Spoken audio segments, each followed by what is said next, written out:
শুরাই নিজামের দ্বিতীয় পর্ব ইজতেমা শুরু হলো আজ। প্রথম পর্ব থেকে আগত বিদেশি মুসল্লিদের সাথে এবারে ২২ জেলার মুসল্লিরা অংশগ্রহণ করেছেন। গেল রোববার বিকেলে স্বেচ্ছাসেবক ও গাজীপুর সিটি কর্পোরেশনের কর্মীরা মাঠ প্রস্তুতি সম্পন্ন করেন।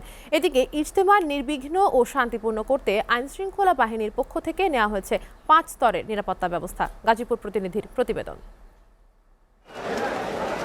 সকাল থেকে নজমের জামাতের সাথীদের সাথে বয়ান করেন ভারতের মাওলানা আহমেদ হোসাইন। গেল রোববার প্রথম পর্বের ইজতেমার দোয়া শেষ করেই তাবলিগের স্বেচ্ছাসেবক কর্মীরা ময়দানের ময়লা আবর্জনা পরিষ্কার করার কাজ শুরু করে, যা মাগরিবের আগেই সম্পূর্ণ করে। এবার ২২ জেলায় মুসল্লিরা ৪০টি খিতায় অবস্থান করে মুরব্বিদের বয়ান শুনছেন।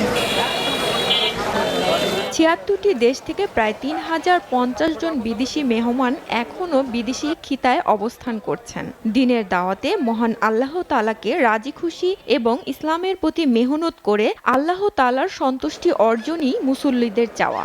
इंशाल्लाह अगले साल पे रहेंगे, चिल्ला लगाएंगे इंशाल्लाह, और तौफीक देगा इंशाल्लाह हम लोगों को भी आपको भी। The guy alhamdulillah was eating was leaving alhamdulillah Bangladesh is better the world for the Muslimin alhamdulillah. সকলের দোয়ার কামনার লক্ষ্যে আমরা আসছি। আল্লাহকে রাজি খুশি করার জন্য আমরা ইজতেমায় আসছি। ইজতেমা নির্বিঘ্ন ও শান্তিপূর্ণ করতে ৫ স্তরের নিরাপত্তা ব্যবস্থা নিয়েছেন আইন শৃঙ্খলা বাহিনী।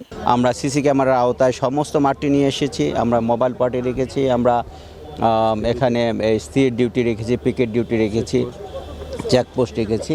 আমরা ইনশাল্লাহ নিরাপত্তার কোনো ঘাটতি আমরা দেখছি না।